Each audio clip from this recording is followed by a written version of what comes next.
I can't believe what we just saw. Talladega Superspeedway is a 2.6-mile superspeedway in Talladega, Alabama. Welcome to SimTV. My name is Kyle Heyer, joined by Finney and DeCuna for the next round of the Three-Wide Racing League Grand National Division from the largest track in NASCAR racing. 33 degrees of banking, 2.6 miles. It is awe-inspiring to look at and amazing to drive on. Tonight we've got over 20 drivers from Three-Wide Racing League to battle it out during the chase here. Championship implications on the line tonight as we head to our next race in the championship. Finian, welcome to Talladega. It's been a while since I've been here. Everyone else that's worked here on SimTV has been here a whole lot more recently than I. It looks a little different than it used to, and it drives pretty much the same. It's fast, it's wild, we got 75 laps on tap tonight. Yeah, absolutely. Really looking forward to seeing how this race plays out with these drivers, especially, again, as you're saying, just a nicely more revamped Talladega Speedway. But again, with these cars, the way they've been racing on the old, especially the Super Speedways, has been fantastic to watch. And I think, especially from indicative of practice, we're going to be in for a show here at Talladega. So heading down to the racetrack here in just a moment, we'll run you down because qualifying is underway and no one has laid down a lap time just yet. But when they do, we'll take you to them to let you know what speeds they're going to be running around here. But it's going to be in the mid to upper 180s in the draft here, Finian. And of course, you're trying to avoid the big one. We've had races here at Talladega with 3-wide that have ended in chaos and carnage. I don't expect anything less tonight, but we only have 22, 23 cars. So one big one is enough to take out the entire field.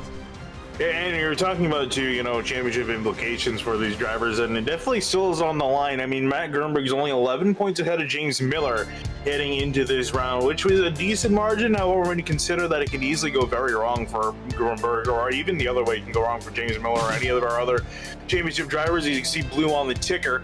This is definitely kind of the wild card round for a lot of drivers. So we might see some guys in the championship picture. They might play it out just a little easy to make sure they stay out of the trouble.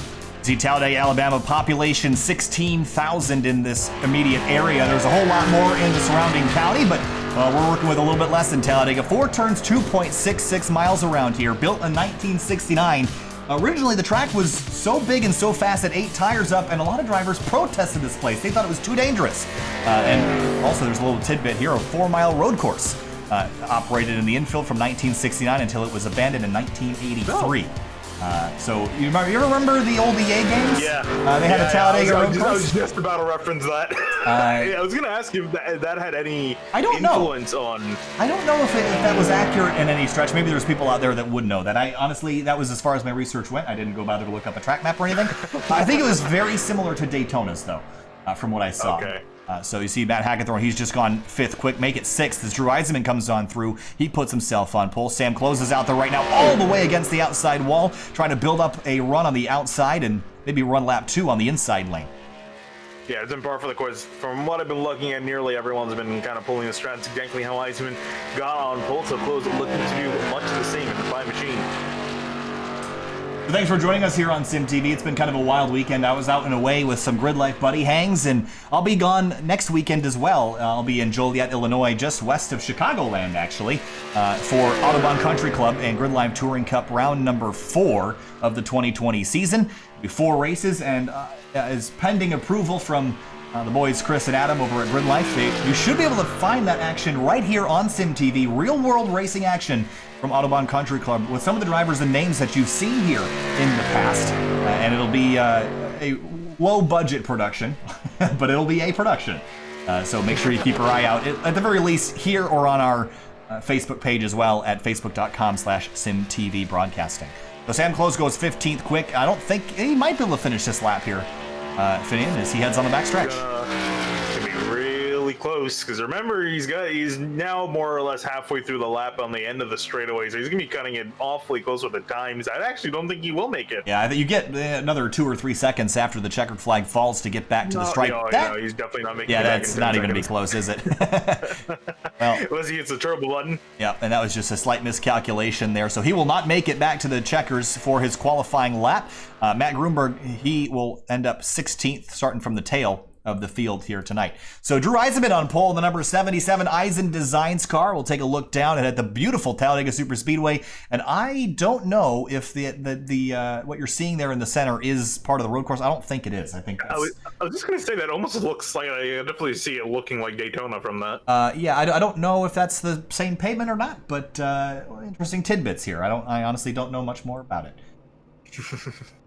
So let's head down to the racetrack here. In just a moment, we'll run through our weather information. I'm really curious to see what the weather looks like out there today. 101 degrees track temp. That won't make much of a difference. Humidity 68 degrees. Pretty good day for racing in the mid-80s. Again, we're pretty deep into the chase here, and the points picture, Finian, again, Matt Grunberg has been fired on all cylinders. Yeah, and this has been, I guess, the fear of everyone else in this in the playoffs, and unfortunately for them, ever since we started the chase a few rounds ago at Charlotte, or sorry, not at Charlotte, we started at Richmond, and in these first 2 rounds with Grunberg finishing first and then second, he's just been doing a really good job of being consistent. Who knows? Again, with it being Talladega, it could go wrong for him tonight. We'll have to see. We have 2 rounds left in this season. We have Rockingham next Monday, and then I think we got a week off in there, and then we head to Atlanta to round out the season. So only 2 races left after this one, and if Talladega is anything, it's unpredictable. So there's a lot of chaos and carnage that we may see here tonight. Other things upcoming here on Sim TV. We're actually off on Tuesday for the first time in probably 6 months, maybe? It's been a pretty heavy grind on Tuesdays, but we're off tomorrow. Wednesday, over on the Winding Road YouTube channel, you can find us doing WeatherTech Raceway Laguna Seca for the Spec MX-5 Sim Racing Challenge round number 6. Thursday, Finian will be off, but I will be producing the SCCA's Hoosier SCCA Esports Super Tour. They'll be headed to, I think we're at Laguna Seca as well this week. It's another interesting thing to watch. And then Friday, I believe, Finian and Greg Ginsberg will be at Road America for the DC Region SCCA iRacing League there. Saturday, Outsider Racing League from Moseport. That's the week coming up here on Sim TV. Let's run through our starting lineup here, Finian. On the front row this evening, it's going to be Drew Eisenman in the number 77, right alongside Nick Indelicato in the 51. To row number 2 is going to be Tanner Sharp in the 3 car, and third next to him, Kevin Finn going to line up in the 14. In row number 3, Donovan Smith in the 75, and Chad Frankenfield, the Menards number 15. Drama from Watkins Glen last week. They have to put it aside this week at Talladega. And Corey Lindsay going to be lining up in 7th in the 00 machine. Next to him, Race Clark lining up in 8th in the 22. Justin Kolb will roll off 9th in the 52 car. Brandon Klusterhuis starts 10th in the 94. Dustin Dewar going to be lining up in 11th spot on the inside lane. Next to Michael Goodman in the 44, going to line up in 12th. In row number 7, Matt Hackathorn's 84 car, right alongside Levi Zielinski in the 97. And back we find Sam Clothes wasn't able to get that second lap in. Going to be starting back in 15. Matt Grummer going to be lining up in 16 after a very slow lap time of 4 minutes 32 seconds. And the rest of these drivers did not qualify, so they'll scroll on the bottom of your screen as we head off into turn number 3. And again, 33 degrees of banking in this racetrack. That is nothing to laugh at here. We take a look at turn number 4. 33 degrees is a whole lot, and you will slide off this banking if you are not traveling the speeds you need to be traveling here tonight. And Brady Smith, that's a new name here in 3 Ride. It looks like he might just be adminning tonight or not running because he is not on the racetrack. But again, 33 degrees of banking. That is several stories from top to bottom, Finian, and it looks insane from trackside. Yeah, absolutely. It's especially going to be amazing to watch these guys on this banking rocking around here 3 wide because they're doing a lot of it in practice, and I expect to see it in the race. Maybe not so early on, but definitely in the later parts when they start to get down to it. We're going to go silent for lap number 1 and let you listen to the sounds of these Grand National race cars as the 77 of Drew Eisenman is going to lead us to the green flag for 75 laps at Talladega Super Speedway. You're watching Sim TV. My name is Kyle Heyer alongside Finian DeCuno. Welcome back on a Monday night for 3 wide Racing League action, and they might be 4 wide tonight as well. Here we go. We'll see you on lap 2.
miles an hour across the start-finish line for the leaders, Drew Eisenman, and here comes Indelicato on the outside of the 51 car.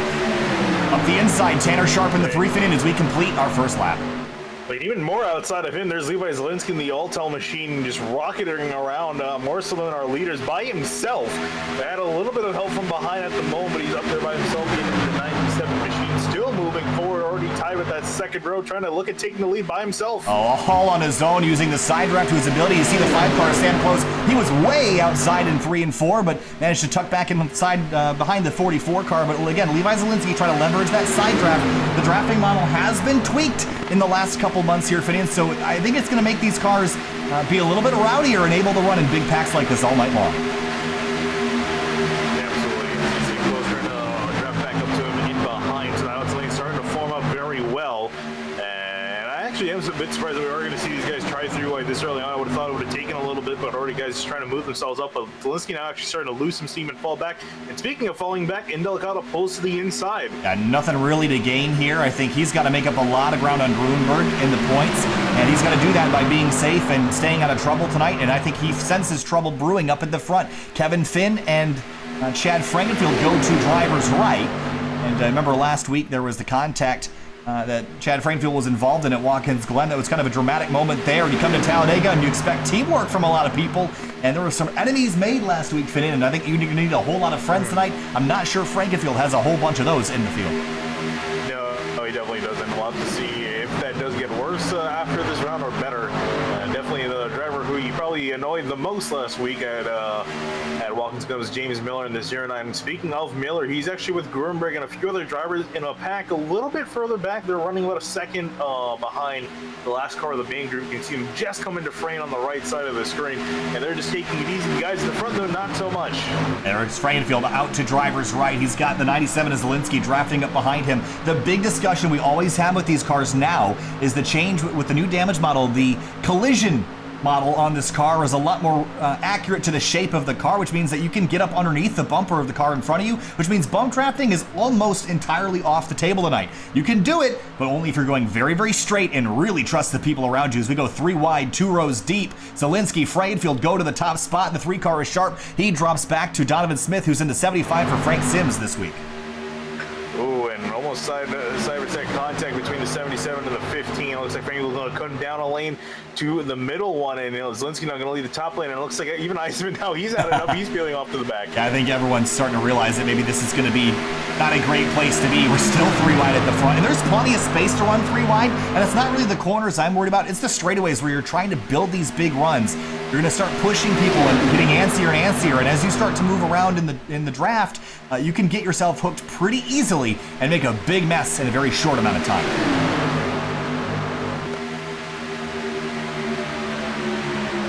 There's the 00 of Corey Lindsay starting to creep into the picture here. He started in 7th. He's actually dropped back a few spots, just trying to stay out of the fray for now, but just here he comes up the inside. And if right now when there's 3 wide like this, I feel fine if I'm on the inside lane.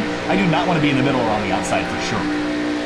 Yeah, I don't know. I might be, if I typically like to prefer the outside lane. I think we can definitely both agree the inside lane, for the middle lane, probably one of the worst places to be, because you got guys on both sides, and you're kind of at their whim, really, if they give you enough room in the corner. And you also have to make sure you yourself don't hit any other drivers. Yeah, I think I'm all about the inside just because it's the safer place. You have a place to bail when things go wrong. If you're in the outside and something happens up underneath you, you're part of the problem now. So it's one of those things that I don't know if anybody really wants to be anywhere. This is one of these tracks that you either really love or you really hate. And there's a lot of drivers that dislike this style of racing because you feel very out of control. We're starting to see that pack die down very quickly here. It looks like I think more and more drivers are starting to back off here and maybe get into more of a groove, but that for the most part double file. And Zielinski going to fall in behind Kevin Finn. We're riding on board with Dustin Dewar sitting in that 32 machine, just kind of watching the chaos unfold in front. Down the back straightaway, you see how much movement there is on the straights. You think that it's holding this pretty wheel and be easy. It's definitely not, but Tanner Sharp's going to rocket back to the front. Remember, all the way back to Daytona at the beginning of the season, Finian, this number 3 Mountain Dew car, that was the one that probably should have, could have, would have won that race had things not gone so awry in the final laps of that event. So Tanner Sharp trying to recapture his plate racing magic at a track that's a little bit bigger, wider, and faster than Daytona. And you know, I'm not sure if you control your destiny any more or any less, but he's sure going to give it a try and see if he can finally get that plate win that he's been looking for since the drop of the season. Yeah, and even just to win in general, it's not really been a particularly good season for Tanner Sharp. He's only got one top 5 and only a handful of finishes for you that I can count in the top 10. So I'm sure he's looking to kind of change his fortunes around even in the later part of this season as he's going to be leading this race here coming out of turn 2. Yeah, and I don't think it's for lack of pace either. He's been up front and raced up front. It just doesn't seem to get the finishes that he deserves out of that car. So I think he's really looking for that. And Chad Frankenfield always, you know, in the mix. And of course, last week sort of took himself out at the Glen. And this week, I think he's looking to make a few less mistakes. And coming up to the front, wants to lead laps. And he's been the most aggressive driver I've seen popping out of line.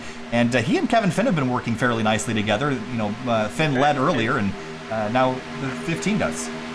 And how about the driver right in behind Tanner Sharp, Frank Sims? Donovan Smith this week. Filling in for Frank Sims. Yes.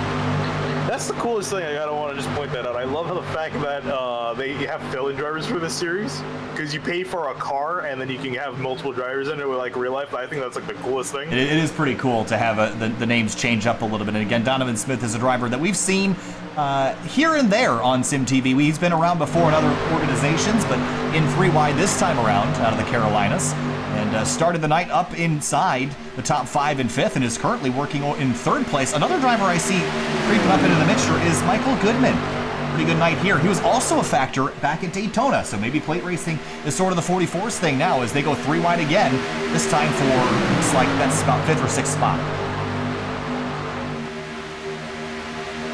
Here to see how they try to organize this out. I imagine that's Goodman's teammate Dewar in behind, both in Pontiacs, trying to move themselves to the front.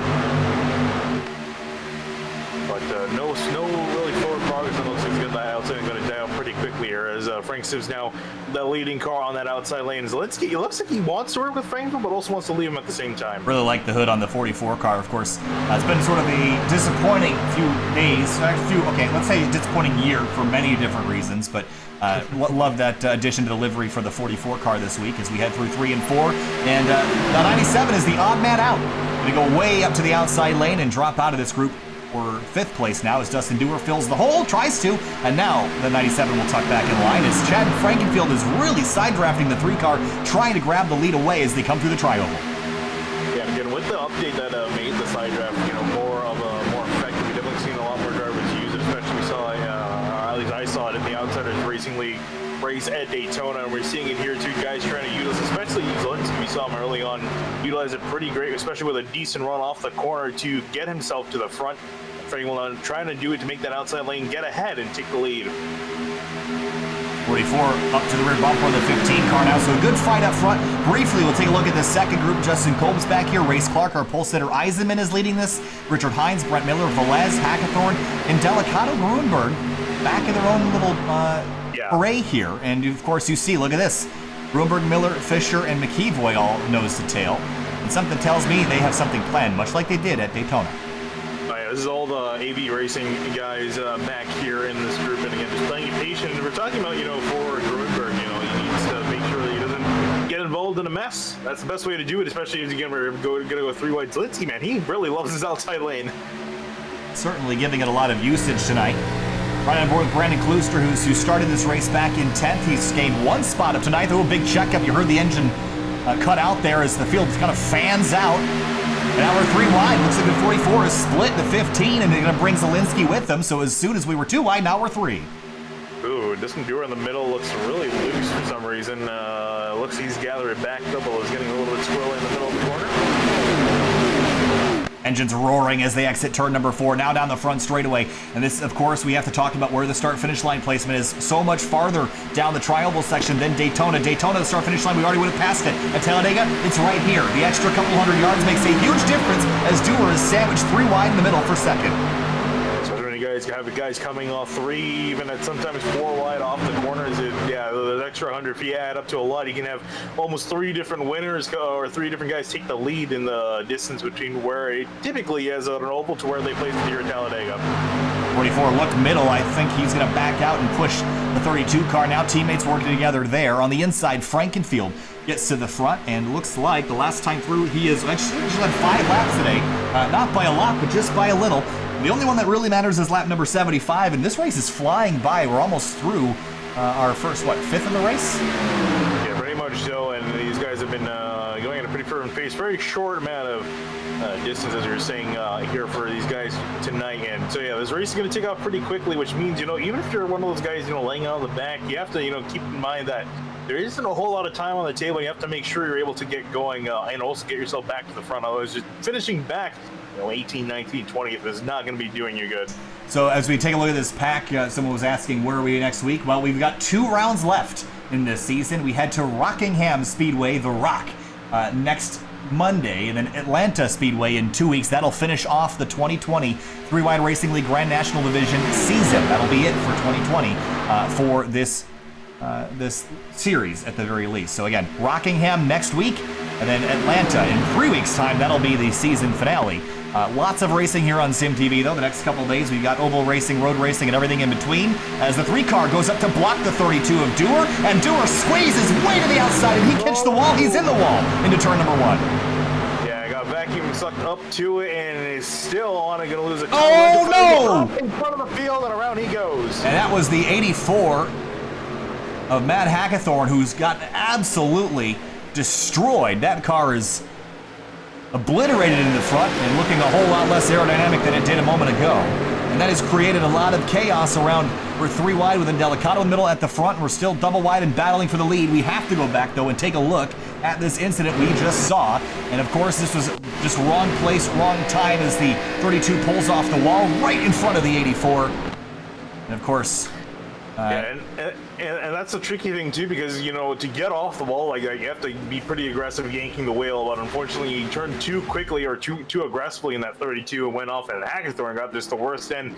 Nothing he could have done. That'll be pretty much the end of the race for him, at least competitively. He'll probably try to get back out there, and if he gets a caution, he could be right back in it. Oh no! The leader spins at the exit of turn 2, and he saves it.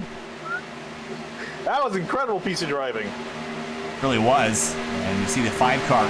Sam Close tucked back into 3rd place, make it 4th. Another scary moment. I think the intensity level just came up a little bit too high. People were a little bit excited after that issue a moment ago, but the 3-car pushed up the 44 and 32 up into the outside wall, and then that's what created that whole incident a moment ago. But it was Frankenfield bump drafting that corner exit. That's going to be an issue all night long. You cannot do that successfully. No. You're going to crash people. And we just saw Tanner Sharp do a really good job of hanging on to it. That was an interesting few laps here. I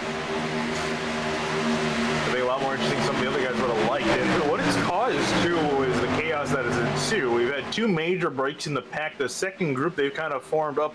But further back in the pack, they're now 6, almost 7 seconds back from our leaders. There you can see the difference here. Here comes the main group.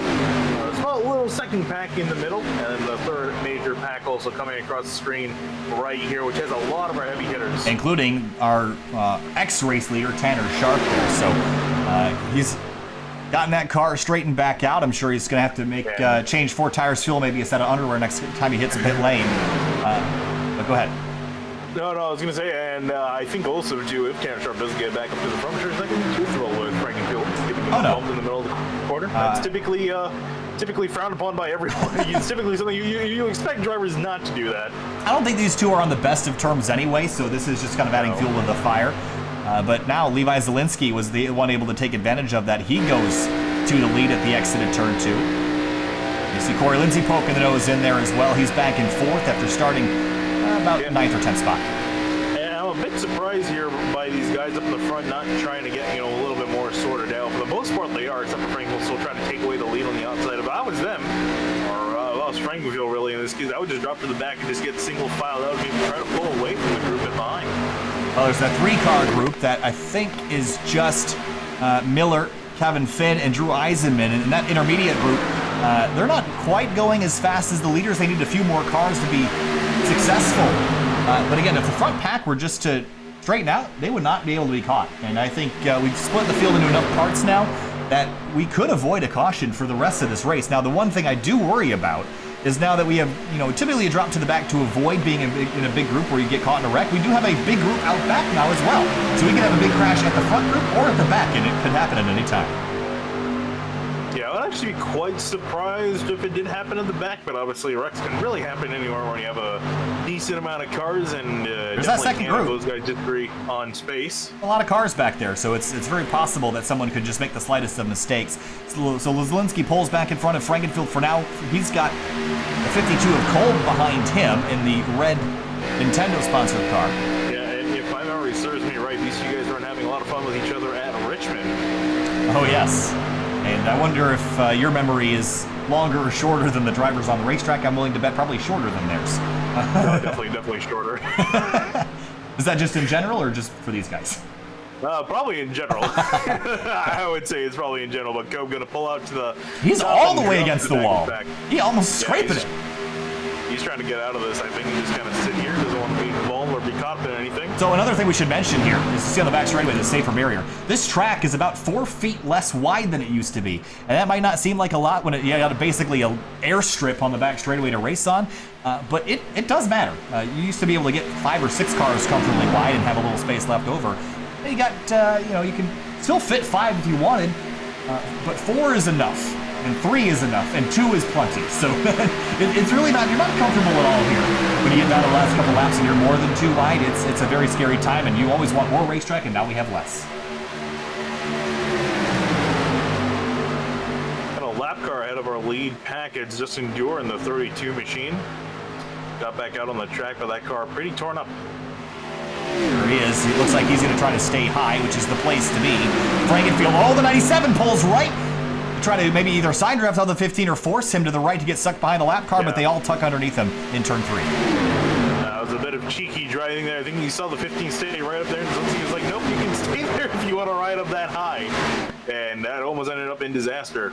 South on the front straightaway, 190 miles an hour, real tight there between the 5 and the 15. There's a big bump on the entry to the tri-oval. You really don't notice when you're watching, but when you're driving it, it rips the wheel out of your hands, and it's so easy. I'm shocked that we don't see more crashes in the tri-oval, to be quite honest with you. Yeah, it does get really sketchy there, especially on the inside lane, but these guys doing a pretty good job of keeping them so sorted out for now. And we also need to make a point here. The third pack is catching the leaders at a second a lap.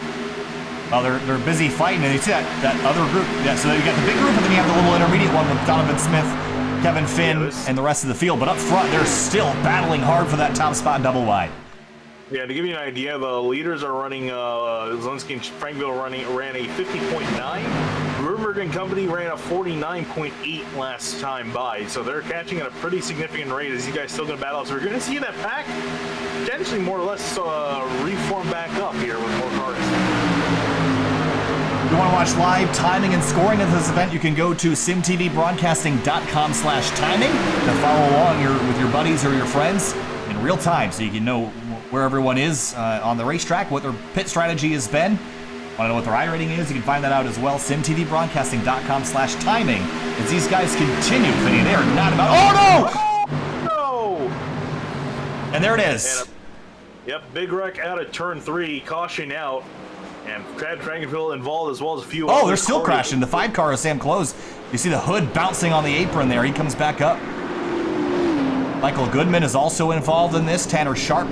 Looks like he's slowed way down for it. Kloosterhuis has come to a stop. Just like that, how quickly things go downhill. I told you, only a matter of time. First caution of the night, lap number 23. Hard to believe that, the way we've been racing. 44 car. Right there. The 00 of Corey Lindsay. Also get involved in this front end torn off of that car. Yeah, and for the content or what happened to the 5 of Sam Closing, you're going to need a look as you see a slow motion replay there. Look at the 32 of Dustin Dewar. 44 comes down the racetrack, just tags the 5. He's slipping, sliding, slipping. Yeah, watch this, because you're going to see something come into frame here. Whoa, big slide, and slams the 5 car in the door. Sends him for a ride, and there was actually more going on behind this as well. If we found the Kloosterhuis car, he comes up the racetrack in front of the 44, gets turned and clips Kolb in the left rear tire. Big hit for the 44 car as well. Even for the 52, you got hit right on the wheel, so I'm a bit concerned with the way that car is going to be driving. Wow, some big hits there. And also, Corey Lindsay in the 00, just another innocent victim, was having a pretty solid night. Right here, gets clobbered in the right front. And it goes down through the grass, and it's really not how you want to end your day, Talladega. And that did take out about 3 or 4 cars, and luckily, most of them will be able to some level of repair. But let's ride on board here with 00 of Corey Lindsay, as he was pretty much behind all this mess.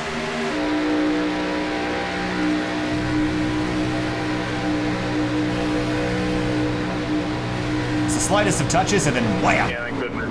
Yeah.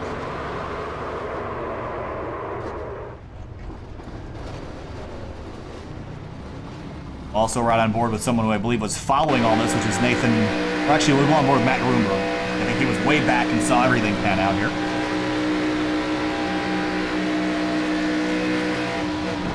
Oh, we see also 51 of Indelicato got in the back of James Miller. Waiting for everyone to slide down the banking. The big wreck. I'm not sure if that was the big one, Finian, but it was certainly a big one. We've got a big portion of the field on pit lane right now, about half the field on pit lane, half the field back out. James Miller stays out. He has not come to pit lane. Everyone else has made a stop. Yeah, I think this is, again, just to get a lap led, and then just to make sure he covers his bases. Again, is still fighting with his teammate, Matt Grunberg, in the championship, and every point helps because Grunberg has yet to lead a lap tonight. Although, knowing how he typically is, I feel like it won't be too terribly long before you see him get a chance to do that. See where the drivers that were in the wreck fared. You see Chad Frankenfield trying to repair that car. I don't think he took hits that were quite big enough to call that car totaled. I think Corey Lindsay's car, you see it's how it's sitting sort of on 3 wheels. That car is likely done for the day. Michael Goodman's car also likely done for the day with engine damage. Dustin Dewar, he's back out rolling. Get 20th a lap down. He's waiting to get clear of the pace truck to get his lap back, I imagine, or either come down pit road for service. And in terms of the points picture, Indelicato, who really needs to take big chunks out of Matt Grunberg. He really needs Matt Grunberg to have a bad night tonight to have any shot at the championship, realistically. And so far, Grunberg has made it through that first wreck. The 51, I don't think he has any damage, but he did get into the back of the 09 of James Miller during that collision. I don't think Miller deemed it bad enough to come fix because he has, again, stayed out on the racetrack. Wait, he stayed out again, which is an interesting call. Well, you're 25 laps in. You'd have to hit pit lane soon, I think. Yeah, that's what I was thinking, because, you know, they have spent a decent amount of time on the track. And, you know, they're projected, the numbers that they can go about almost 45 laps on a tank. So even with that, I mean, so you're going to have to pit in another 20 or so laps. I don't know. Well, maybe guessing that they're going to get another issue before that 45, 46 lap mark. That's a little bit bold, I think. Maybe it'll work out. I think more so than anything else, I think especially is really key to make sure you at least have a few other drivers to work with if you're going to pull a strategy like this. But himself and Dustin Dewar are the only guys that did not come into pit road this sequence, so he's going to potentially find himself coming to pit road by himself in about 20, 30 laps time. So basically 1/3 of this race is in the books. Lap number 26 of 75 as we head onto the back straightaway. Again, find yourself crashing a lot more on the straights than you do in the corners here, just the way the bump draft works. And just, it was a badly placed bump draft. Again, you get off center just the slightest bit. Get up underneath the car, you lift the rear tires off the ground and send them for a loop. It's so easy to do. It's so hard to get right. Yeah, no. Down on pit road is still Frankenfield and Lindsay, and I can imagine this is them calling a night. Also, Brendan Clusius has called it a night as well. So we have 3 retirements of the 22 guys, and that started this race. Matt Hackathorn, who we saw damaged earlier, he's back out running. That car is repaired, but he is 3 laps down, and needs a whole lot more of what just happened to happen so he can get his shot at getting a decent result out of this race. Currently stuck in 22nd. He'll at the very least finish in 19th if Frankenfield and Corey Lindsay stay in pit lane. Icy and Delgado down on the apron, fuel saving. And it's a bit of a stretch, but... Oh, to go 50 laps? Yeah. It's a bit of a stretch. The thing is 5 laps at Talladega is a long time. So You're going to need some cautions, I think, but why not, right? There's no reason why you couldn't do that. You got to fuel save this entire run running in the draft. We'll see if it pays off if we do go green all the way. So 49 laps to go here from Talladega Superspeedway in the 3-Wide Racing League Grand National Division. As we head back to the restart, it is James Miller on the outside, your race leader, then Levi Zielinski in the 97. The 09 has not yet pit. He will need to come in about 20 laps time. Green flag back in the air from Talladega.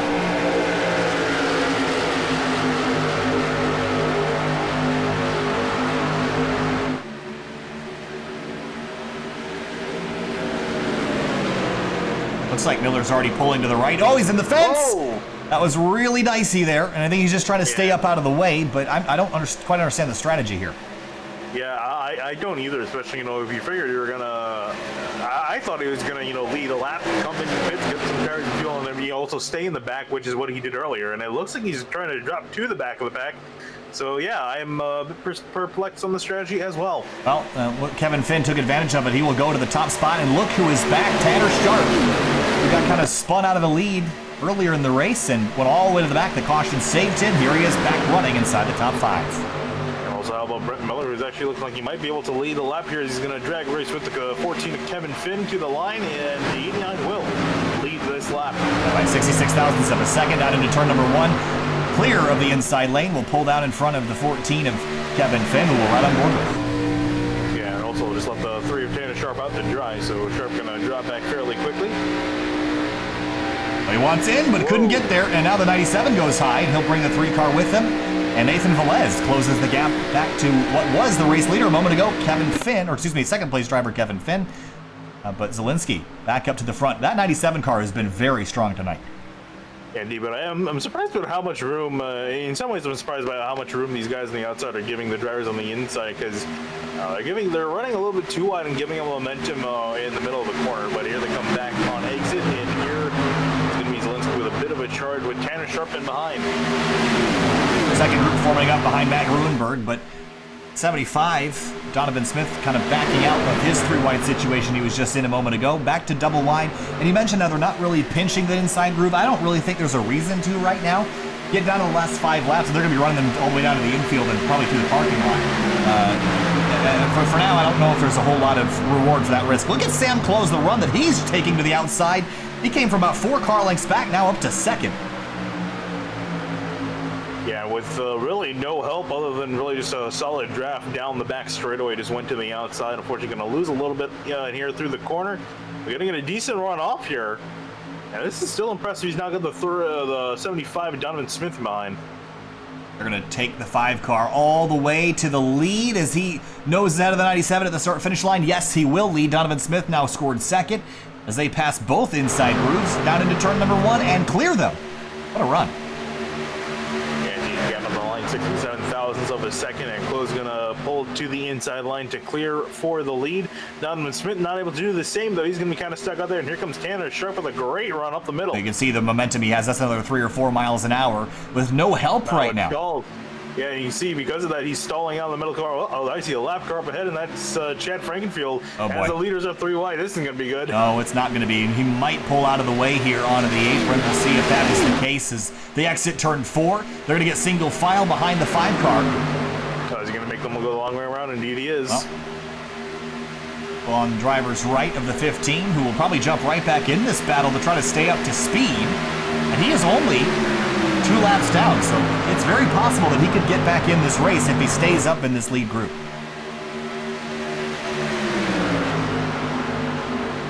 Sam Close leading his first laps of the day, 2 down. We are closing in on the halfway point of this race in the next 5 or 6 laps.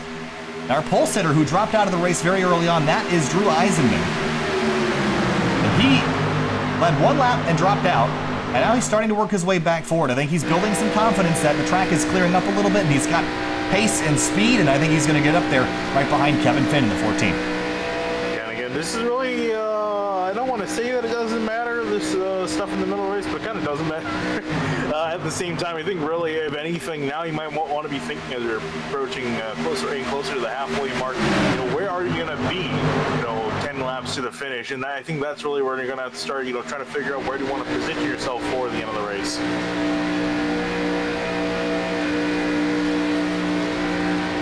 Brett Miller behind the 48 and Nathan Velez. No help up top right now as the bottom. You see the 97 pushing the 5 sort of aggressively. We're always worried about how you're offsetting the car, and I don't really think there is a good way to offset the car. It just seems like as soon as you hit the guy in front of you, it just is so upsetting that I would almost recommend not doing it at all unless it's an absolute desperation to win the race at the very end. But we're going to do it all night long because it's the fast way to go around here.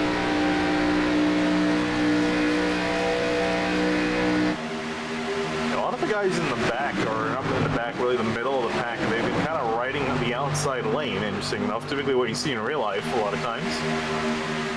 Nick Delicato back in 16th. Remember, his goal tonight is just to chip away at the 54's point lead. Grunberg right now is ahead of him.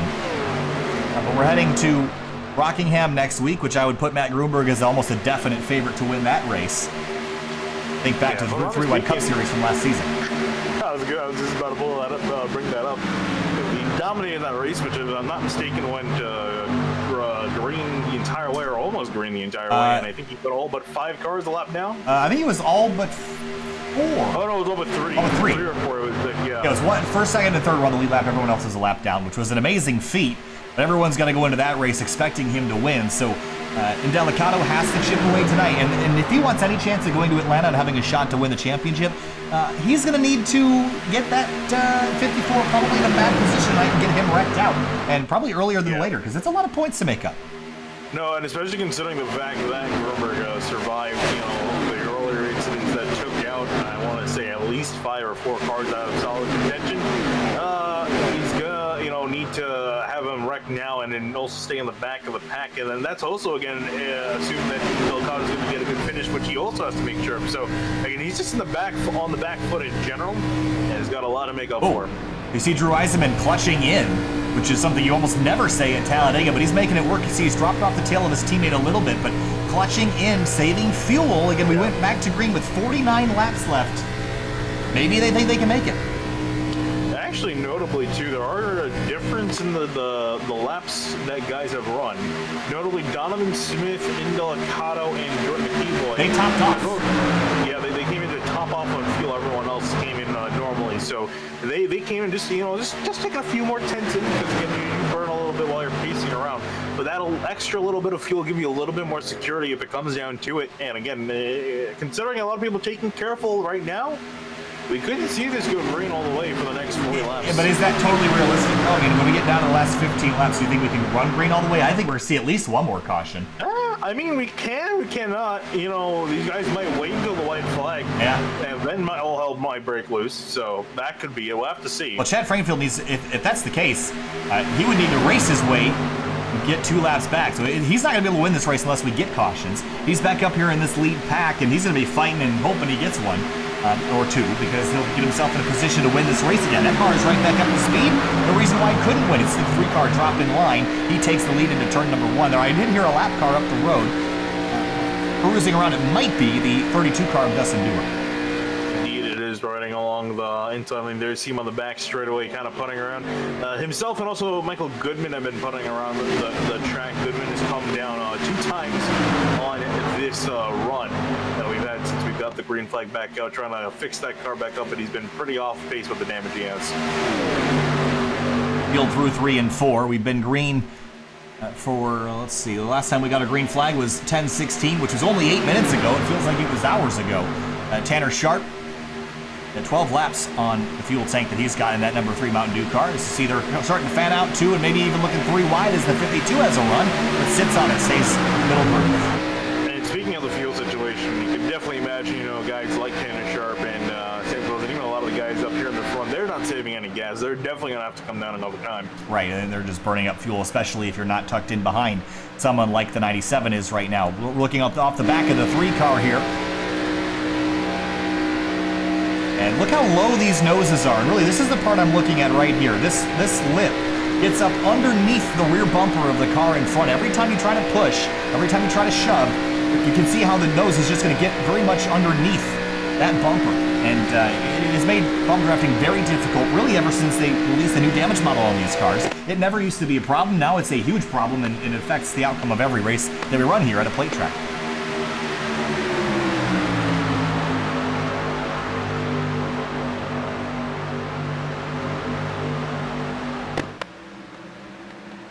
I tried to tuck back in behind the 15 car, and this is sort of a little bit of an annoyance for someone like Sam Close as you're trying to get into the inside lane to get in line, and you can't because you've got a lap car in the way. As the 97's going to have a big run, he's going to be thankful for the 15's existence, or maybe not, as the 15 tries to split him 3 wide. He wants his lap back. Yeah, dude, and this would be twofold for him. To get back on the lap and then potentially stay out for a way round. As I imagine a lot of guys might come down pit road. So if you can stay ahead of everyone else. Well, Sam Close didn't cut him any brakes there after the 15 sort of kept him from getting to the inside. The 5 car split him 3 wide, and now the 15 looked like he wanted to go middle there. That wouldn't have been a very smart place to go, but into turns 1 and 2 now, the 5 and 97 side by side. The 3 car of Tanner Sharp, who was almost spun out earlier in the race, he's back to 3rd. Yeah, again, that was an incredible save. I honestly thought he was going to bin it, but excellent drive, and just showing how much talent he's got behind the wheel of this machine. Again, just has not had the luck this season as Sam Close comes down in front of Zielinski to clear that inside lane, leaving the outside lane open for Chad Fankfield to try to do as he pleases. Yeah, it's a little bit better to get your lap back and then have the caution come out versus get the caution when you're a lap down, because you don't have to worry about getting the free pass. You just have one. So he really wants that spot. He's actually not even in the free pass position. That actually goes to Dustin Dewar, currently in the 32 car, sitting 17th in the draft, 1 lap down. Yeah, so Dewar is sort of back up to speed. Curious to see he can stay up to speed, but looks like he is right now. He's staying pretty much in the middle of the pack, just kind of hanging on, so which is not good for Frankfield. Frankfield needs him to go a 2nd lap down so he can get that free pass spot. On the back straightaway, working lap number 40 of 75 at Talladega. Sun is out. Oh no, there goes the 5. Sam Close spins on the back straightaway into turn number 3. Can he save it? Looks like he's going to slide to a halt on the inside of turn number 3. We will stay green. Was that off the bumper of the 15 car? No, it was off the bumper of the 97 of Zielinski. Oh, right here, yep.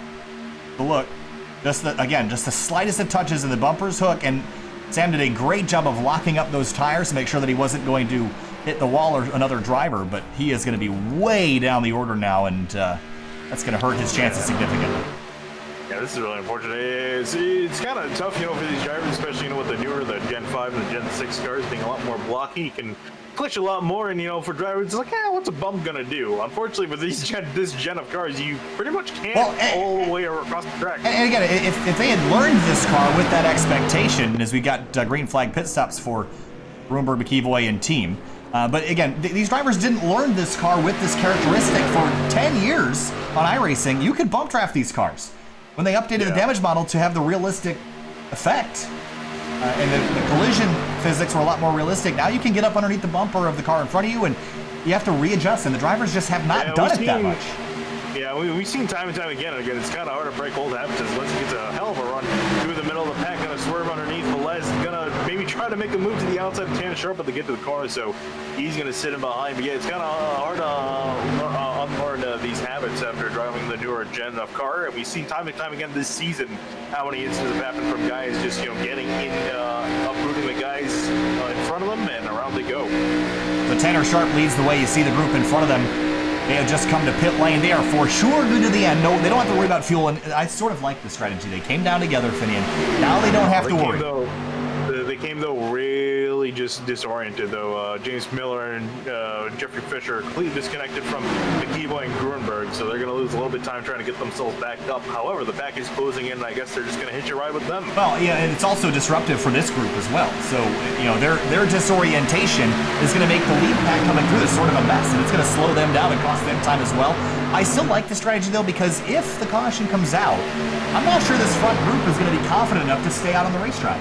The other group might be, and if they can at least keep themselves in front of these guys, I think that's the call to have. And I don't think we're going green all the way to the end.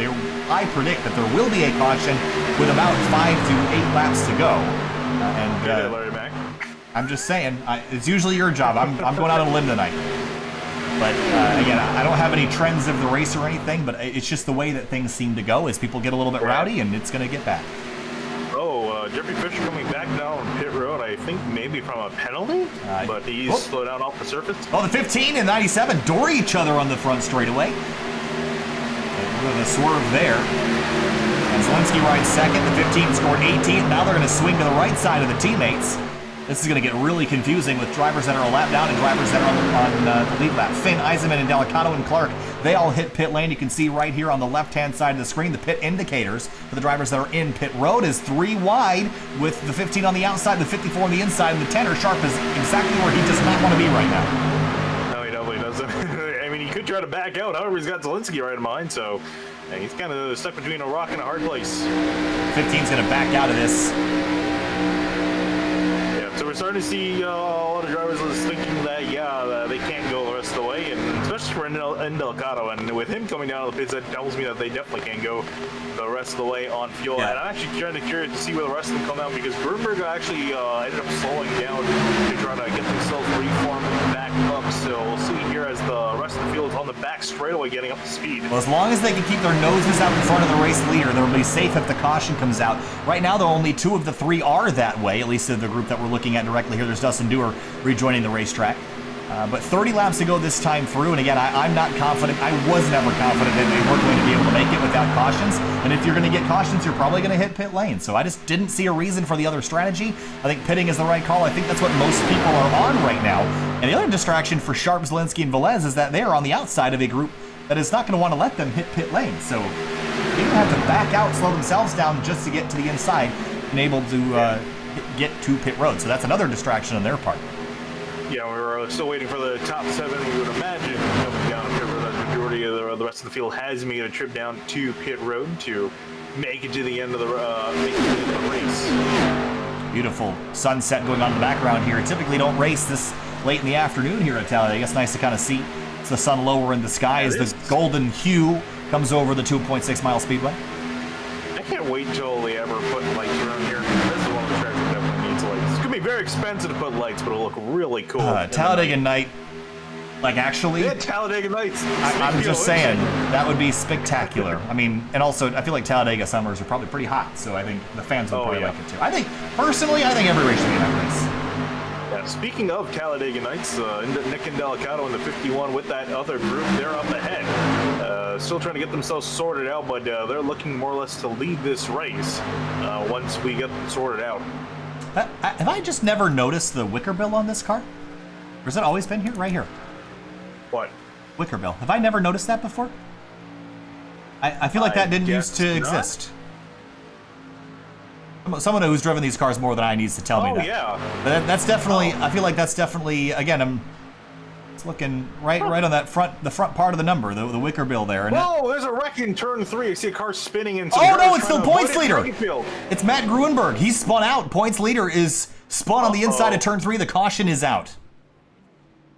Wow, that took a turn for the worse there.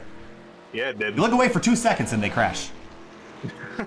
We were distracted by wicker bills. Hey, wicker bill, if I'm going to get distracted by something. Oh, man, and that was actually by his teammate. 21 right here. Keyboy just gets in the back of him, turns him, and sends him down. Did he get the wall? I don't think he did. We'll have to ride on board with him here. No, he didn't. Oh, and Justin Copeland, 52, is blowing an engine. Uh-oh. We'll have to take a look at that in a second, but here's Gruenberg again, the big run from the 21. Trying to stay on the lead lap. There's just the slightest of touches and just misses the end of this wall. Good thing it started curving away for him, but spins back up. And then you mentioned the 52 car blowing an engine. Was it a downshift maybe? I think. Oh, yeah. No. Oh, he just missed a gear and blew the motor up. Ah. Right on board. Just listen. Right there. Missed the gear. That hurts. As a driver, and this is one of these things that, you're not shifting a lot on the ovals, especially not at Talladega. You're using the gearbox only a few times a race on the restarts, and to come to pit lane, you're not quite in the rhythm as you would have been last week at Watkins Glen, and just a shift, and bye-bye. So here's an interesting thing. Tell me. Matt Gruenberg is a lap down. And not only is he a lap down because he was the cause of that caution, he is not going to get the free pass. In fact, that's going to go to Jordan McKeeboy, the driver who spun him out. Wow, there's a little bit of irony there. But here's the thing. So Gruenberg is a lap down, but I almost... Oh, never mind. The leader... Okay, the way they were situated. Okay, he's going to stay out and get away around. Okay, so that effectively makes that entire point pointless. What I was gonna say, was that I actually would prefer him to be a lap down. If I'm Matt Grunberg, it's gonna stink. But if I'm thinking long-term big picture here, if you're a lap down, you're not gonna be actively fighting with the race leaders at the end of the race, and you'll probably keep yourself out of the mess that's gonna happen on the last lap. And if I'm looking at the points picture, I don't want to be part of the drama. So you're probably the only person I've ever heard that wants to be a lap down. Just saying. Like, I see your point. It's big picture. Hey, Talladega is all about big picture racing, Finian, and this is why you have never won a NASCAR championship. That sounds like a 4D chess move, trying to put yourself a lap down on purpose. Also, I've also never won a NASCAR championship, so I don't know why I'm talking, but it just feels right to me. You know? Like I think you're alone on that point. Look, hey, I'm just saying.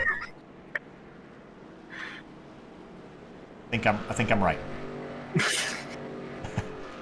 If he gets crashed, you owe me $100. Oh no, I'd rather not make that. Okay, all right, then my strategy was the way to go with. Rock, paper, scissors. All right, on the backstretch, we're gonna hit lap number 50. We're gonna take a very short break, just gonna take a breather, and we'll be right back with you in just a moment.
$25 laps to go at Talladega Superspeedway for the 3-Wide Racing League Grand National Division. We have 3 races left in the championship, 2 after we throw the checkers here tonight.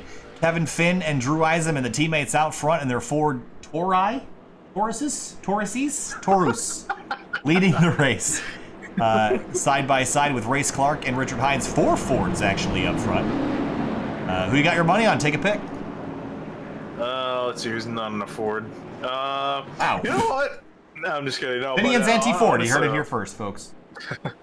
I did buy the Ford Thunderbird out of the 87 cars.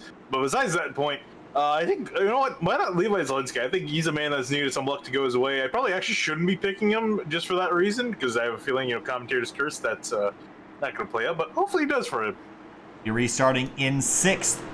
That white and black Altel car. The 3-car Tanner Sharp is my pick. He's been too good to ignore for this last 25 laps. We've had 2 cautions today, the most recent involving our current points leader, Matt Grunberg. He sits 13th. The driver that's runner-up in the championship, Nick Indelicato, sits 11th.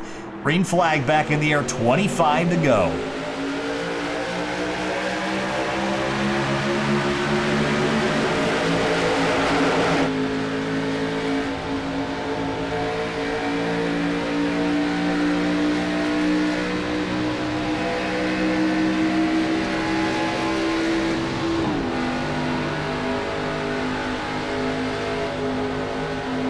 Tight checkup out of turn number 2. As Eisenman and Finn drag race down the back straightaway. Zielinski with a bumper to the back of the 22. Going to try to push him forward as the outside line garners attention and effort. As they rock into the front, Eisenman clears the 14 and brings Race Clark and Zielinski with him. I think he's going to be a little bit too greedy. Tried to bring Race Clark with him. Kevin Finn might get them back here off the exit of turn 3.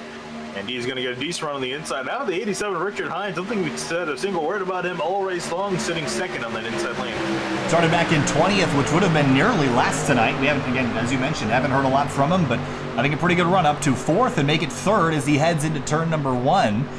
And we're 2 wide, about 6 cars deep right now. 77, remember, he was your pole sitter this evening. He dropped to the back to stay out of trouble. We know he's fast around here, as he's got a bunch of teammates in the Ford camp around him. As you see the 97 going to try to go middle 3 wide. Indeed he is. It's going to get a little bit tight here. We'll see if room is left for him. Indeed, Oh, he's man. actually The C's over to give the 97 parted. move. That was amazing. C's parted, 97 to the lead. And here comes Tanner Sharp trying to join him as well. And Sharp, again, we talked about his half spin off of turn 4 and was able to save that car in a brilliant move and keep on going. 97 going to take the lead from the 14 car with a little bit of push from the 3 as they come across the start-finish line. Zielinski, Sharp, Finn, Hines, Eisenman, your top 5. Zielinski, will he stay or drop down in front of the 14? Right now he stays.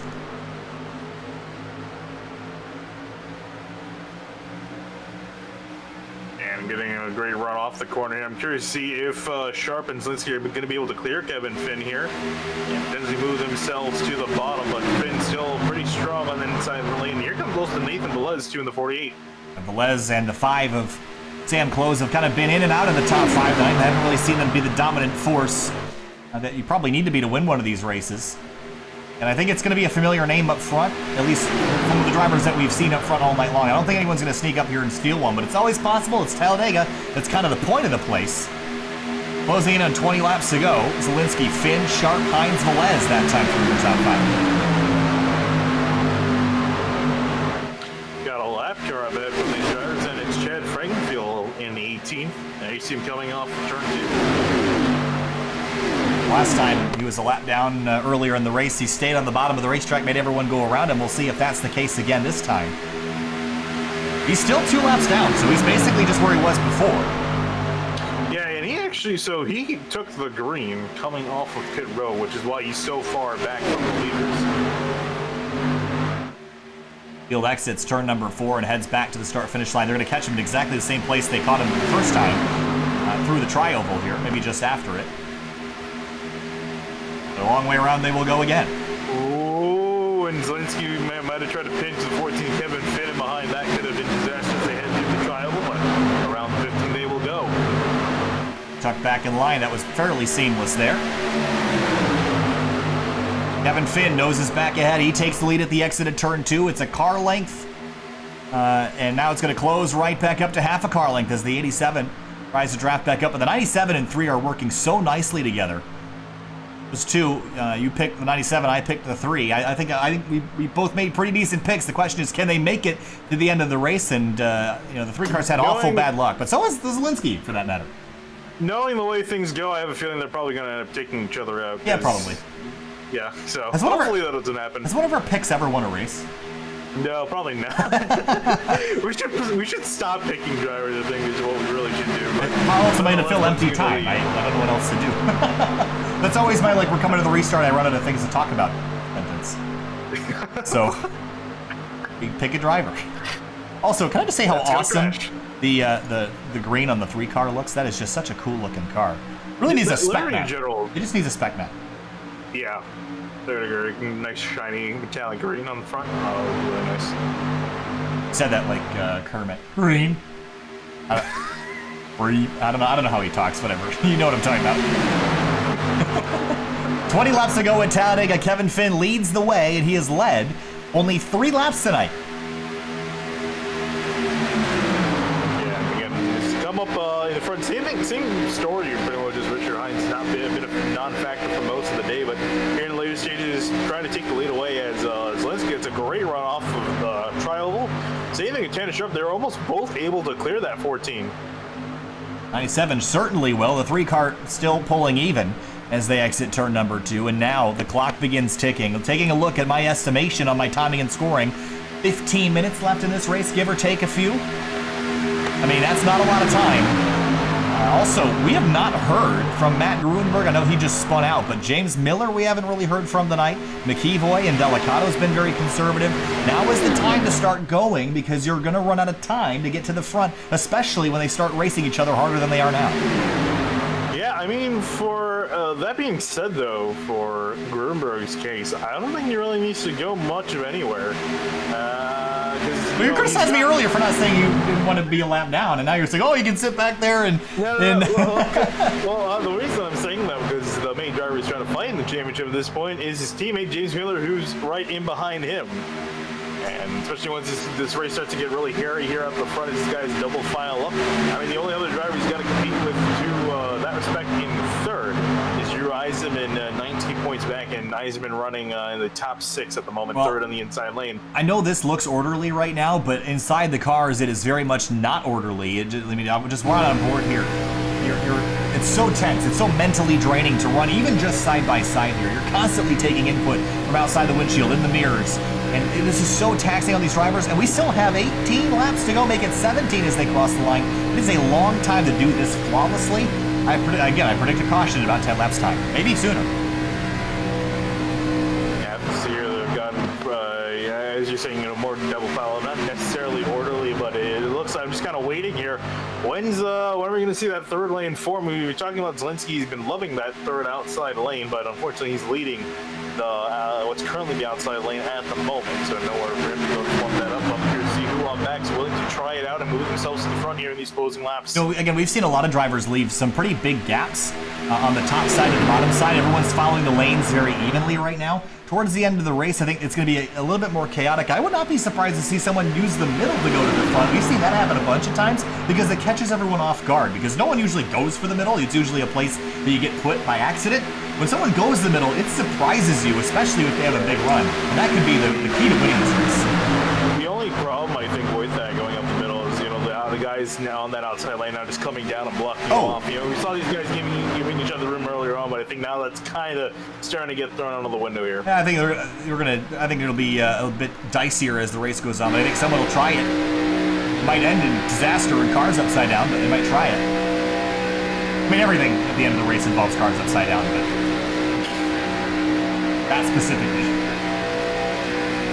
Jasper Newman. Oh, there it is. He's fine. I can joke. We can joke about that. I'm calling Sim TV has released Finney and Dakuna due to his comments during the three-ride Grand National. Cross the line. That time, Zelensky and Finn dead heat. 15 to go.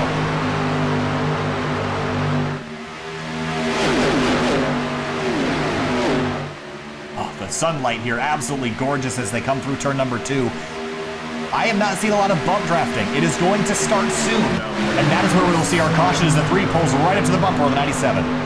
Honestly, kind of surprised we do see some bump drafting. I think it might just be small little taps after. I think we've seen numerous, almost all the wrecks today have been caused by drivers giving a bump draft to one another. Yeah, it's not going to stop them. It's still faster. When you don't crash, it's faster. The problem is... high risk, high reward. Well, yeah, it's either faster on the racetrack or a faster trip to the infield care center, one of the two. And these guys are really liking their 50-50 odds tonight, it seems like.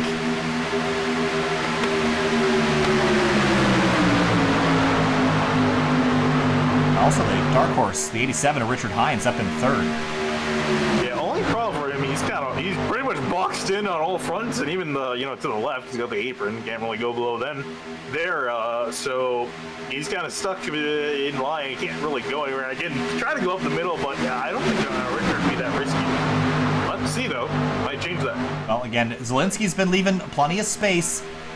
And it's not going to be there at the end of the race, but if he's still being, I don't want to say lazy, but if he's still leaving that, 5 or 6 feet to the white line in the middle of the corner, someone's going to take advantage of that, and it'll be sooner than later. So Zelensky's going to have to start cutting down a little bit tighter if he doesn't want someone to kind of shinny their way up in there.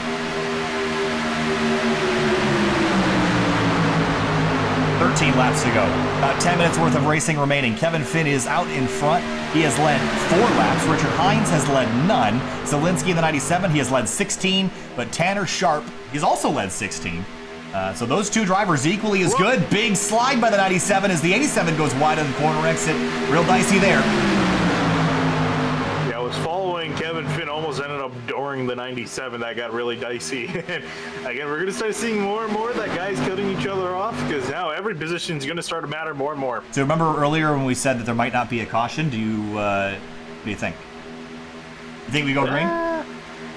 I want to say we go green, just to prove you wrong. In your heart, do you believe that we will go green? Probably not. Okay. that's what I was looking for. There's just no way. I mean, these guys have been doing this perfectly for, I don't know, how long have we been running? Since 10:40, which was 11 minutes ago. I know I can't do anything I'm perfect at for 11 minutes.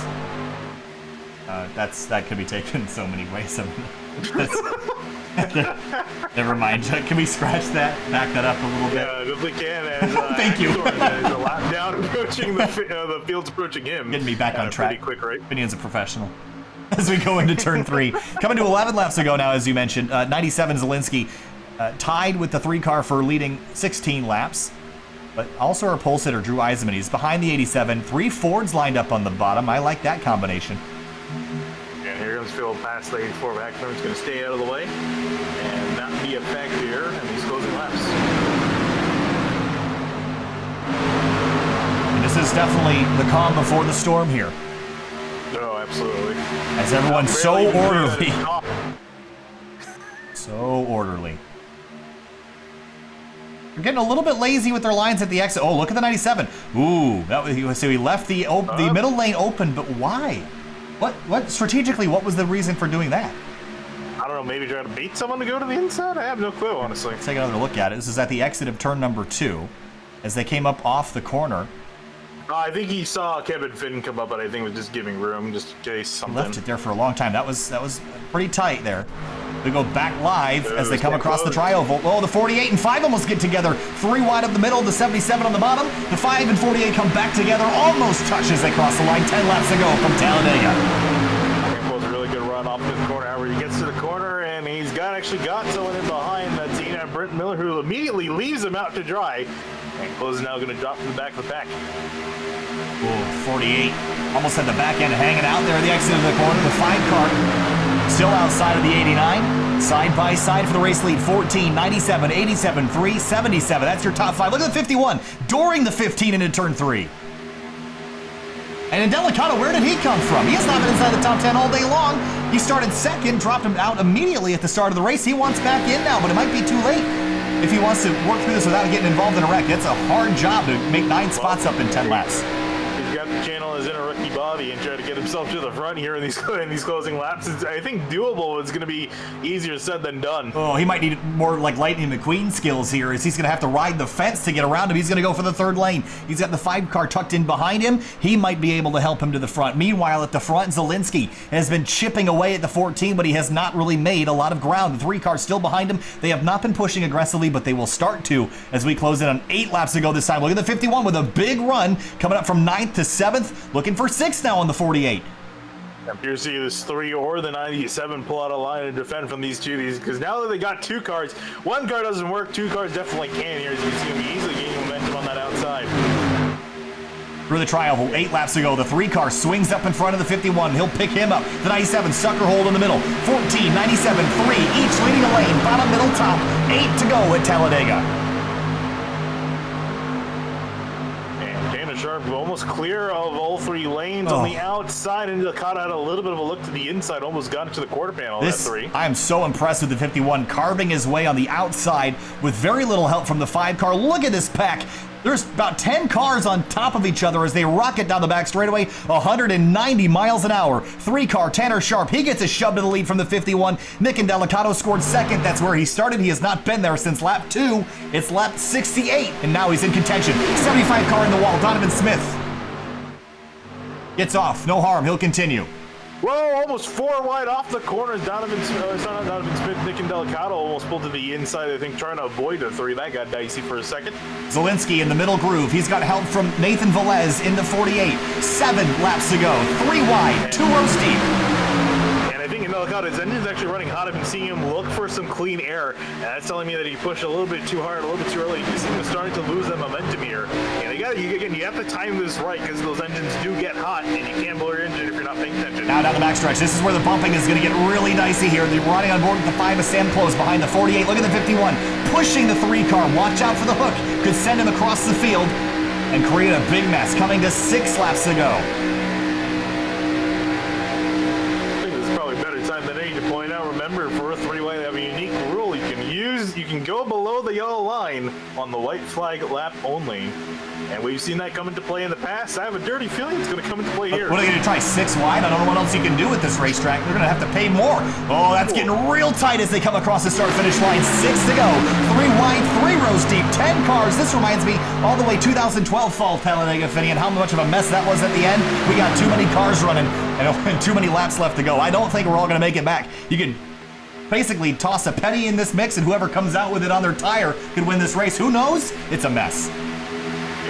Absolute mess, and pretty much everyone that's up to speed at this point is in this pack and racing for the win here. Is Hannah Sherp going to take the lead again into turn 3? But you can see, look how equal these guys are through turns 3 and 4. Brent Miller was slowing. He's got out of this mixture. I think he thinks that there's something going on. He's down to 50 miles an hour. Is he hitting pit lane? He might be on pit road for all I know. Oh, he crashed. Oh, I don't want to pull away to look at it. It's a single car incident. Caution. There it is. Caution flag with 5 laps to go. And that changes a lot of things. That just killed all the momentum we had going. The caution for the 89 car, Brent Miller. Was he helped This is around? this is pretty much a repeat of what happened with Justin Dewar early in the race. He was on the outside behind the 51 car and just catches the wall. Comes off. Please don't tell me it was Hackathorn that got. Okay, good. No. Just all by himself. Whoa, he went up and over. Yeah, and so the caution come out Okay. all this time. All right. It's still a caution. We're still green. And comes back onto the track, and as you're Yeah, I'm not interested. Single car incident. I'm just saying, I think we had a good race going, and now we're going to have to slow it down, and this is horrible for a driver's brain. You were all in the zone, and now you're taken right out of it and put back in strategy mode here. Now what? Because this totally changes everything. Because by the time the thing that I don't like about green-white checkers at Talladega is the engines are choked so much that it takes pretty much 2 full laps to really build up a momentum to do much with it. The first lap is pretty much just building up speed. Second lap, you're more or less up to speed, but it's definitely going to be hard to try to get a run here. I'm trying to see if we are gonna. Yeah, I guess that does make sense that we're going to go to. I don't think this is going to count as a green-white checker, however. I don't think it will either. It's not going to push our official distance any, which was originally scheduled to be 75 laps. We should be restarting with, I think we might even get 3 to go, the way that things are looking. Oh, maybe not. Probably be 2. Made the caution shorter, but they're still not short enough, in my opinion. I would almost wish to get just an admin command just to speed up the pace car. Right. At this point, within the last 10 laps, you shouldn't be pit. You got what you got. We look down on Talladega. Yeah, so a reminder for the folks home for the 3-way racing league, they only have 1 attempt at a green-white checkered. Again, still not completely sure if we're going to use it. I imagine not, based off the cautions earlier. So I think we're going to get 2 laps to go, but it won't count as a green-white checkered. So if there's going to be a wreck, which I have a dirty feeling there will be, we have a shot at getting another restart in. Well, let's see if we can get a hold of Kevin Finn here. Hey, Kevin Finn, it's Kyle from SimTV. You got a copy? Yeah, guys, how you doing? We're doing just fine up here. I know you're probably strategizing a little bit with the team, so we won't keep you for too long, but you're leading this race. You have led 9 laps today, which is not a whole lot, but you're in position to win this race. What's the plan here? I mean, how do you hold off a hungry field of 18 cars in the last 2 laps here at Talladega? I mean, it was getting wild there. You're probably feeling a little bit better now than you were a minute ago, but what's the plan? What's the strategy? Well, hopefully we can work with my teammates, get there at the front. The outside line seems to be a little bit better, but the inside line is better in the corners, just depending on who's pushing and if he can stay straight. But it's definitely going to be, you have no clue what's going to happen at the end here. Anything can happen. It seems like the drafting has sort of taken a little bit of a different approach than Daytona. I think we're seeing a bit more side-by-side. It seems like the runs seem a little bit bigger. How is the side draft? It seems like that's been sort of more effective than I've noticed it in the past. Yeah, it seems like in the 3-wide, racing has definitely been more proficient, I should say, or something, but you can't do it at Daytona, but here it seems like it's more often. But yeah, the side drafting does help a little bit. If the outside line pinches the inside line, you get something to work, but it all depends on the pushing and the good drafting partner. All right, Kevin. Well, good luck to you. Hopefully we'll see you in victory lane here shortly. We'll let you get back to work. Thanks, guys. All right, so that was Kevin Finn, your race leader. Started in 4th tonight. Do we want to readjust our picks? I still feel like Tanner Sharp is the car to beat, but any changes here, Finn? Well, my pick's beating yours, so I'm happy in that department. With Levi Zielinski in 2nd place. I mean, it's Talladega. Don't you want to be 2nd on the last lap? Yeah, I would think so. I mean, well, the only thing is that he's 2nd. Well, he's leading on the outside lane, so be interesting to see. And as we were talking about earlier, so this is going to be still our scheduled distance, which will not count as a green-white checker. So we can the green here. Yeah. So if we get a caution, until 1 lap after the restart, we will re-rack him and restack him and go again. Once we take the white flag, all hell will probably break loose because there's still a whole lot of cars out here, and basically it's the purge race car style. There's no rules, no laws on the last lap. So I hope we get there with all the cars that we have, because I've always wanted to see them like try 10 wide because there's no yellow line rule in the last lap. Like I just really want to see them just from here all the way just 1, 2, 3, 4. I just want to see them all the way across. It'd be so cool. I'm honestly surprised. I know NASCAR's concerned about safety and all that jazz, but I'm surprised they honestly haven't considered. Actually, they probably have considered just doing that, getting rid of the double yellow line rule. Yeah, but then you have issues of people running up on the apron into turn 3 and murdering everybody. And oh, absolutely. But you have to imagine it's come across one of their. Oh yeah, I mean, I think there's no rule that's considering the caution clock was ever considered and put into place. We don't. I'm sure they thought of crazier things. Of caution. No, the yellow line rule, I'm so torn on, because I've seen instances where it's probably saved some drivers. I've seen some instances where it's probably cost some drivers and some fans. Yeah. So there's really no good solution. I think they should just put a lava pit down there and let them police themselves. Mario Kart? Just a moat. Or spike strips or something. I think that'd be fun. Imagine, they put like the Monza or like just like the FIA curves. Yeah, some bumble strips down there. It'd be good. What can go wrong? Herbs go burr, you know? All right. We've got, what's 2.6 times 2? 4.23 something? We got some miles left. Sure. Oh, that's not math. Here we go. Green flag back in the air. 2 laps to go. You can do the math yourself at home with a calculator. I'm not going to do it. They don't pay me to do math. They pay me to talk. Fairly disorderly start. I'm surprised we haven't seen these guys get more on the throttle, but Zielinski going to pull to the inside lane. No, actually thought he was going to clear himself in front of Tanner Sharp. He's going to stay on the outside lane. Get a shove from the 48 Nathan Velez. Onto the back straightaway now. Some movement around there. You see the 77 Meisner, and he's coming back to the front. And here comes Zielinski again back on the outside with Velez. Here we go, 3 wide immediately for the ride. How about Grunberg? There he is in the 54. Oh, here he comes in the 54 car. The points leader just needs a good day. Doesn't need to win this race, but we've seen him do it before. 3 wide for the race lead, 3 wide for 4th behind them. Come across the line. We're going to make it to the white flag, maybe, through the tri-oval now. 2.6 miles. I can do that math, Finian, as we come across the line. 1 more lap at Talladega. 3 wide. Finn is the leader at the line. Can he make it back to the stripe in command of this race? Doing pretty tough, especially again the yellow line rule. That's thrown out the window now, so we'll see who dares go down below. Oh, I see the 5 car. Sam Close is in prime position to give it a try. He's going to have a big run at the exit of turn number 2. Here he comes down the backstretch. The 3 car of Tanner Sharp. He pulls to the front. The 77 behind him. Zielinski, no help from the 48 behind. 1487, 5 lined up on the inside row. No one takes the bait for the bottom. Up in the 48's in the fence. That leaves Zielinski with absolutely no help. As the 14 and 3, it's going to be a drag race back to the stripe. Can someone make it 3 wide? The 87 comes to the inside lane. He's there. The 5 car gets turned. They're going to spin to the inside lane. The 3, no, they all crash. The 54 crashes to Levi Zielinski. Here comes Race Clark. He's going to come back to the stripe. He will win the race at Talladega. It's carnage everywhere as Race Clark from 10th to 1st in the final lap. He wins at Talladega. Oh man, I thought Levi had it there. I was thinking, oh no, they just need everyone. He just needs everyone in front of him to wreck, and he still didn't get the win. Race Clark comes out of absolutely nowhere to take the win away. He passed 10 cars that were all crashing everywhere, every direction, and not a scratch on that car. He will pick up a win in Talladega. We'll go back and look at it, but what a mess coming to the checkers. And how about the 3 car? You talk about a heartbreak left and right and center.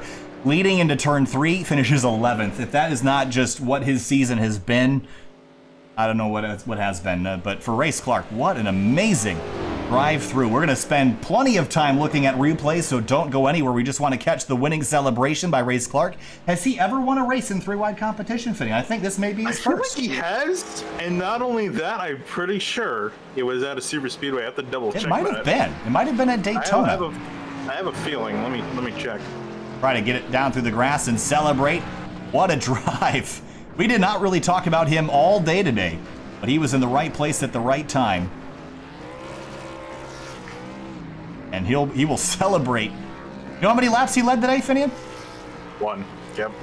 That's awesome. I love that about Talladega sometimes. Yeah, and actually, so here's the thing. He has 2 wins in the Cup Series, and back all the way back in 2016. Wow. The last win he had in 2016 was at Talladega. It's been a long time, 4 years back, but Race Clark out of the Carolinas, he'll take a checkered flag. Levi Zielinski ended up in the fence coming to the checkers. He comes back a 10th and a half behind in 2nd, and Delicato in 3rd. What a good day for him in terms of the points. He finishes 3rd. The 54 came across the line down in 12th, so that will be an improvement for the 51. The 09 car, he ended up coming home, looks like, in 11th, so he gained a few points on Grunberg as well, so that's going to shake some things up. Eisenman, the pulsator, comes home in 10th. As we go to page number 2, there's Miller, Grunberg, Sharp, Close, Dewar, your top 15, and then basically the rest of the field who had issues earlier in the going. But let's go back and have a look here. It's going to take us a while to digest this, but what a finish that was, Finney. I think we saw all sorts of stuff happen on that last lap. Let's go back and see. As they came to the checkers, we're gonna spend lots of time. The 5 and the that was a big hit there. Just everybody, the heck, literally everybody, but the 22 and the 97. And so close between them, and man, I was really happy for him. I was so happy I had 2. I literally did like a double fist bump in the air, even though no one's watching, because I was so happy for him to make it through. But got a piece of ball. But just watch the C's part for the 22 here. There you see Samco's go off, and then the next major wreck, and look at this. Got an IndyCar tire there for a second, and then comes across the line. Just in front of Zielinski. We're going to have to look at this again. The mess that happened in front of him, though. I think so. This all starts with the 09 of Miller and 5. So the 09 dives for the inside. The 77 and 5 get together. They crash together. And look, everyone else in front, you see the 5 and the 87 and the 77 get together, and they all just crash. The 54 gets collected. And up and wow, look at the ride the 54 car took. Yeah, almost spitting image of what happened to Edwards back in 09. Another look.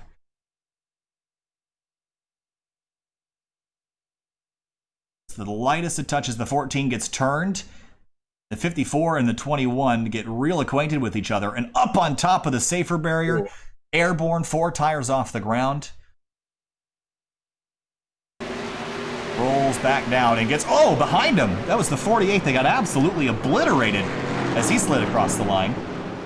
Here's what that looked like. Oh, the 84 took a heck of an impact. I'll tell you what, it's not going to probably mean a whole lot in the grand scheme of things, but Goodman finished back in 12th, and Delgado finished all the way up in 3rd. Yep. I mentioned that when we were going over the results, and I think it's going to be really interesting to go to Rockingham next week and get a bit, things to be a little bit closer, so it'll be interesting to see how things pan out. Let's try to ride on board with someone that was behind this for the most part. Maybe, let's see. I don't know. Maybe Jeffrey Fisher. He seemed like he was sort of out of it. Oh, he was way out of it. Dustin Dewar. Right. Whoop. He was having some connectivity problems. He was glitching through. Oh, good. Okay. Oh. There's Sam Close. Let's take a little bit better look at what happened to Close and the 09 because they kind of went off screen. So here's another look at what happened to them. This is going to be a hard hit here. Oh, wait, just pulled away. It's all right. Cameraman Kyle's a little off tonight. That was like some Fox. That was some Fox stuff right there, wasn't it? Oh. As they came across, you see the carnage in the background. 87, a Hines sliding up, drifting. He comes home in 5th. After all that, wow. Oh, look at Eisenman and Gerberg trying to get to the line. Oh my goodness. He's still not across the line. There he goes. This is painful. And there he goes. Let's go back one more time. I wanted to take a look at Indelicado's view of all this because he came up into 3rd. Look, he was behind all this, and watch him drive up through this.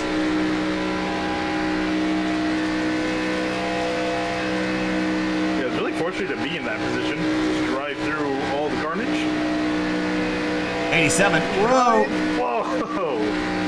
He finishes 3rd. What a good run for him. As we jump back live, we're going to talk to your race winner here in just a second. But we're waiting on him. We're going to talk to 3rd place Nick Indelicado, who brought it home after driving through a heck of a mess at the exit of turn 4. Nick, points are important at the end of the season here, and tonight you gained some on the drivers that you're fighting in the championship. But just take me through the last couple laps, and that whole restart situation, the driving through everybody to grab a 3rd place result at the end of all that. Yeah, I really don't know what to do with my hands, but shout out to SR Design for the cool Ricky Bobby paint scheme. My plan was just to stay in the back. I know we had an extra green white checkered attempt if they did wreck, so I came down, took tires, chilled in the back. If a wreck didn't happen, I was gonna take my chances. I made it 3 wide before the last caution. I think somebody hit the wall, but I made it 3 wide. Tried getting up there with a 3 car. We had a good push, but almost blew the motor, and then I didn't lift through that last wreck. I saw everybody going everywhere, so kind of just drove through the middle full throttle. So we head to Rockingham next week, and the last time we were at Rockingham, the points leader, Matt Grunberg, in the 3-wide Cup Series last year, lapped everybody all the way up to 3rd place. So going to that track next week, how do you feel about your chances at that place, and then also at the season finale in Atlanta? Atlanta, 1.5 miles. I've had really bad luck on 1.5 miles this year, but I hope to get one at Atlanta. But to be honest with you, I'm just going for the wins, man. Other than here at Talladega, I wanted to see if I could salvage some points. But yeah, I'm still caught up on my mistake at Richmond, but Rockingham's not a bad track for me, so I'm going to go in there, try to compete with him. All right, Nick Indelicado, good run tonight. Finishes 3rd on the podium. Nick, we'll see you next week. Thank you. Move on now to 2nd place, Levi Zielinski. And Levi, you had a cheerleader in the booth here tonight. It was Finney and DeCuna cheering for you at the checkers, but not quite. Not quite. A 10th short as Race Clark snuck through there to grab it. But boy, what a finish. You almost had it there. Walk us through your view of that on the last lap. Yeah, I definitely was like, we started out the restart and I was like, okay, we'll just stay at the high side and figure we can pull the momentum like we did all race. And obviously that was the wrong decision we made. Me and Nathan, my teammate, we went and we're like, well, I guess we'll just run the outside, and we had no help. So we were like, oh, I guess I'm just going to wait and see what happens at the end. And, I seen the first 2 wreck and I was like, oh, cool, there's a couple spots on my game back. And then all of a sudden, all carnage broke loose going into the tri-oval, and I was like, oh my God, we have a freaking shot to win it. And then I seen race, and I was like, oh man. I was like, well, we're getting 2nd place.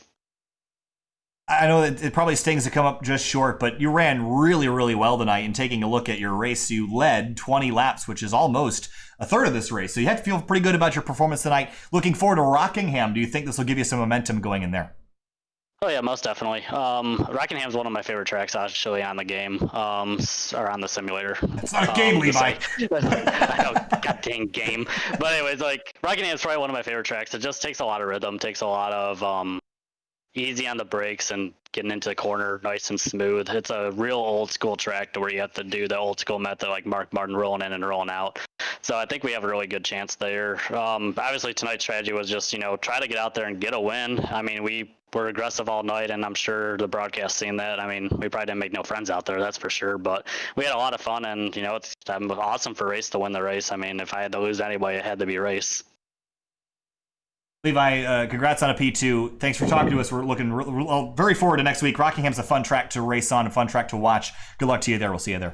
Thanks, guys. Thanks for broadcasting you guys and all that. So appreciate you. And appreciate Finian for being my little cheerleader, dude. The cheerleader. Oh, you're gonna get a smile on your face when you watch the broadcast. Oh, I bet. You guys always give me bad luck, so maybe it was so close. You can blame Finian for that one. I picked Tanner, so. Dang it, Finian. All right, have a good night. We'll see you later. You too, guys.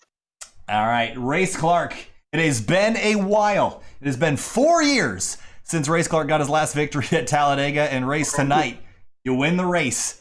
75 laps, and you led one of them.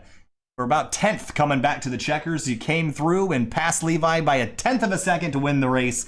Walk us through the restart and the charge through the front as everyone around you found some safer barrier and Alabama grass.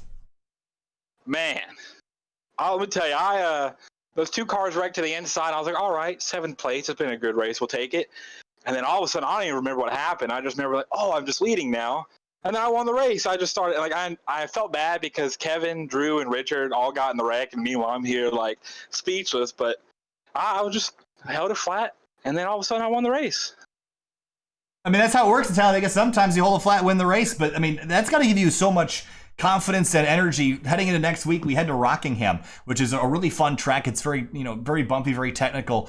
Obviously winning a race, this is the first time in a while. I don't think you've ever seen you win a race here on Sim TV, so we're excited to talk to you in Victory Lane finally. Does this give you that a little bit of momentum you need to start picking up some more wins? I know we only have 2 races left in the season, but it's got to make you feel good as we head to sort of a short track next week. Hell yeah, it does feel good. Especially, I had a lot of misfortune this season. Some of my own fault, some just incidents, and missed the playoffs. So it feels good to win, especially when you've been competing with the same group of guys for years now. I started with 3 Live when I was a kid on Xbox 360. So to still be winning with the same group of guys feels good. Your race. And Go ahead. Sorry. No, finish up. What you got to say? Oh yeah, about your Rockingham question. It feels it's really nice. You just kind of come in fresh, especially me not being in the playoffs. There's part of it that sucks, but part of it you just kind of come in with I'm just going to go for it, and it works out.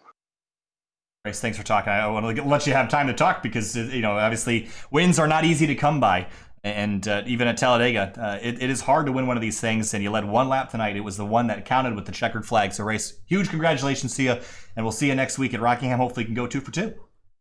Thank you, Kyle. I just want to say thank you to you and Corey and all my friends watching and tuning in. It was really fun. All right. Hey, thanks so much. Have a wonderful night. We'll see you next week. Hell yeah, y'all. Take care.